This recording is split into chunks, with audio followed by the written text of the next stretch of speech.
আমার মেয়ে আমাকে বলছিল যে বাবা আমরা যে এরকম করে কাপড় পরি, ওই যে ওই মেয়েগুলো যে কাপড় পরে নাই, কি অ্যান্সার দিব আমি?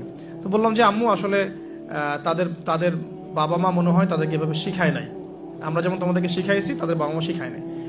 ও মসজিদে যেতে খুব পছন্দ করে, তো মসজিদে যখনই যাই নিয়ে যান, আপনারাও নিয়ে যাবেন। আর আমাদের সমাজে তো মসজিদে নিয়ে গেলে ধমক দেয়, হ্যাঁ, ডিস্টার্ব হয়। আর টার্কির মতো জায়গায় দেখবেন, টার্কিতে মসজিদে ঢুকলে চকলেট দেয়, গিফট দেয়। নববীতেও এখন নবী হারামেও ছেলে মেয়েরা দৌড়াদৌড়ি করে খেলে বেড়ায়, মানুষ নামাজ পড়ছে, কোনো সমস্যা নেই। নামাজ আমার এতই দুর্বল যে একটা বাচ্চার দৌড়াদৌড়িতে আমার নামাজ ছুটে যাবে? আশ্চর্য কথা। হাসান হোসেন রাদিয়াল্লাহু আনহু মসজিদে দৌড়াতেন, খেলতেন। রাসূল সাল্লাল্লাহু আলাইহি ওয়াসাল্লাম খুতবা থামিয়ে দিয়ে তাদেরকে কোলে নিয়ে এসে আবার খুতবা দিয়েছেন। সেজদা করতেন তিনি, পিঠের মধ্যে ইমাম হাসান ইমাম হোসেন রাদিয়াল্লাহু আনহুম তারা উঠতেন, উঠে বসতেন। তিনি সেজদা লম্বা করতেন যাতে তাদের ডিস্টার্ব না হয় খেলাধুলা। আজান হয়ে গেছে, আমি গুটিয়ে নিচ্ছি। একটা পয়েন্ট বলতে ভুলে